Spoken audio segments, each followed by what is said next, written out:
Oh my gosh, that smells amazing.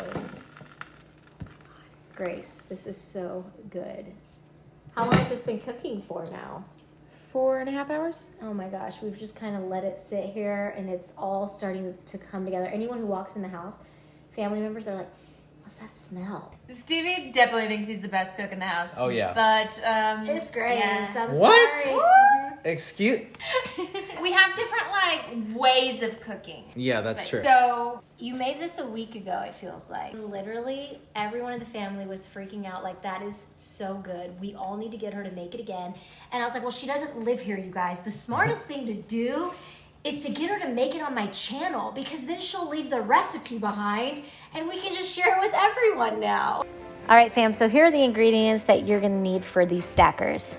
2.5 to 3 pounds of beef chuck roast, 1 white onion diced and spliced and chopped up, 4 cloves of garlic, and you're just gonna mince it up, a 1/4 cup of apple cider vinegar, 1 teaspoon of Himalayan pink salt, or really any salt, a 1/4 cup of lime juice, 1 good old teaspoon of black pepper, 1 tablespoon of ground chipotle, 1 tablespoon of ground cumin. I love cumin. A 1/4 teaspoon of ground cloves, 2 teaspoons of fresh oregano, a 1/4 cup of cilantro chopped, 3 bay leaves, 2 cups of beef broth.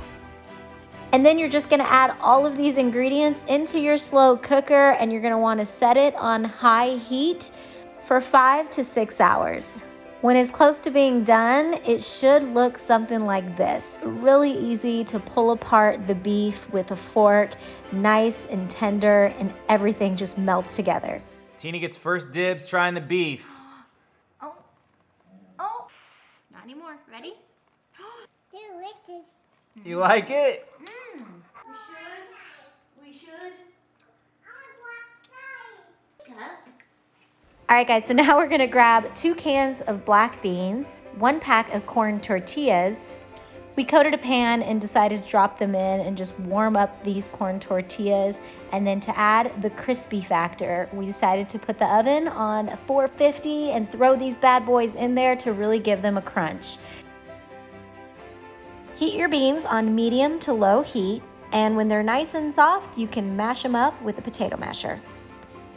Once they're mashed, spread them on a crispy tortilla.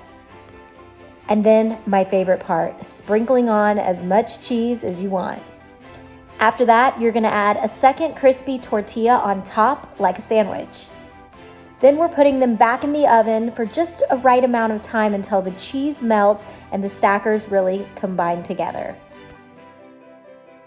We love adding guac to this recipe, so 2 to 3 avocados should do the trick, and then you can use a fork to just mash it up into a bowl and just add your own desired amount of lime, salt, and pepper, and then there you have it. This is our barbacoa beef stackers. Here's all of the little toppings that people can put on the very top. The best part, now it's time to eat. Here we go.